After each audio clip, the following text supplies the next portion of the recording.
요즘 새벽 2시 30만 되면 꼭 한 번씩 눈이 번쩍 떠지지 않으십니까? 화장실에 다녀오고 나면 다시 잠이 잘 오지 않고 뒤척이다가 날이 밝아버리는 날이 많지는 않으세요? 나이 들면 원래 그런 거겠지. 이렇게 넘기고 계시다면 오늘 이야기를 꼭 끝까지 들어보셨으면 좋겠습니다. 새벽에 자주 깨는 수면은 단순한 불편함으로 끝나지 않습니다. 깊은 잠을 충분히 자지 못하면 면역력이 떨어지고 혈압이 불안정해지고 기억력도 서서히 약해질 수 있습니다. 실제로 최근 5년간 발표된 여러 수면 연구에서는 60대 이후 반복적으로 수면이 끊기는 분들이 그렇지 않은 분들보다 심혈관 질환과 우울 증상을 겪을 위험이 더 높다는 보고도 있습니다. 지금 이 이야기를 들으면서 이거 내 얘긴데라고 느끼셨다면 이미 몸이 보내는 신호일 수 있습니다.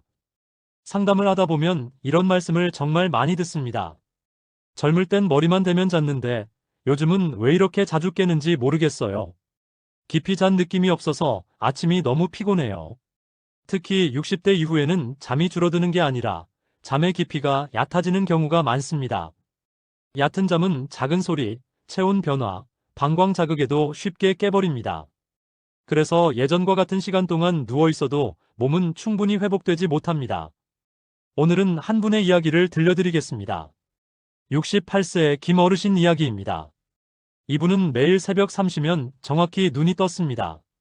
화장실을 다녀오면 다시 잠들기까지 1시간이 넘게 걸렸고 결국 5시쯤 포기하고 일어나셨습니다.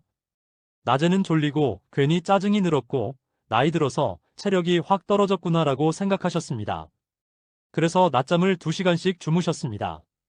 밤에 잠이 안 오는 것이 당연했겠지요. 게다가 건강에 좋다고 저녁에 물을 많이 마셨고 잠이 안 온다며 TV를 켜놓고 누워 계셨습니다. 본인은 노력한다고 한 행동이었지만 오히려 수면을 더 망가뜨리는 전환점이 되고 있었습니다. 그렇다면 새벽에 자주 깨는 진짜 원인은 무엇일까요? 많은 분들이 방광이 약해져서라고 생각합니다. 물론 일부는 맞습니다.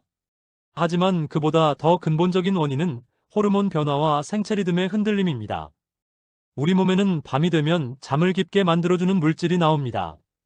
이 물질은 마치 방 안의 조명을 서서히 낮추는 스위치와 같습니다. 그런데 60대 이후에는 이 스위치의 힘이 약해집니다.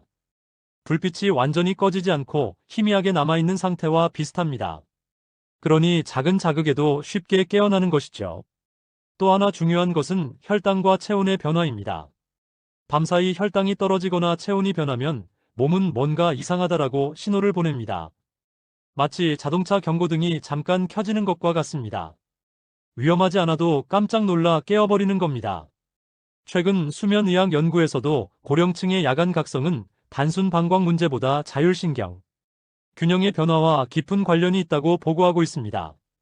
자율신경은 우리 몸의 자동 조절 장치입니다.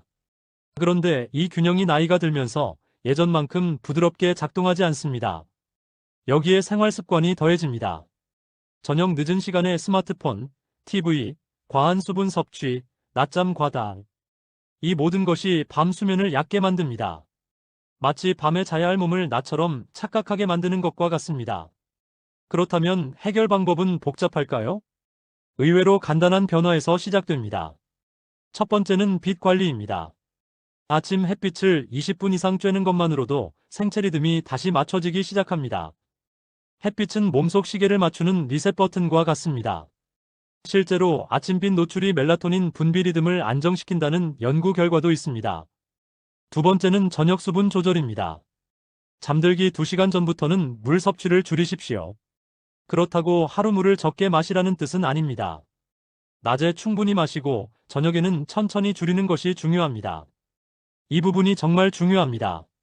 세 번째는 낮잠 조절입니다. 낮잠은 2030분 이내, 오후 3시 이전까지만 권합니다. 2시간을 자면 밤잠이 줄어드는 것은 너무도 자연스러운 결과입니다. 네 번째는 저녁 루틴 만들기입니다. 잠들기 1시간 전부터 조명을 낮추고 TV 대신 조용한 음악이나 가벼운 스트레칭을 해보십시오. 스트레칭은 긴장된 근육을 풀어주고 자율신경을 안정시키는 데 도움을 줍니다. 그리고 혈당 변동을 줄이기 위해 저녁 식사는 과식하지 말고 단 음식은 피하는 것이 좋습니다. 혈당이 급격히 오르내리면 밤에 각성 반응이 생길 수 있습니다. 단, 고혈압 약이나 이뇨제를 복용 중인 분들은 복용 시간 조절이 필요할 수 있습니다. 이 경우 반드시 주치의와 상담하십시오. 당뇨가 있거나 심장 질환이 있는 분들도 개인 상황에 맞게 조정이 필요합니다. 다시 김 어르신 이야기로 돌아가 보겠습니다.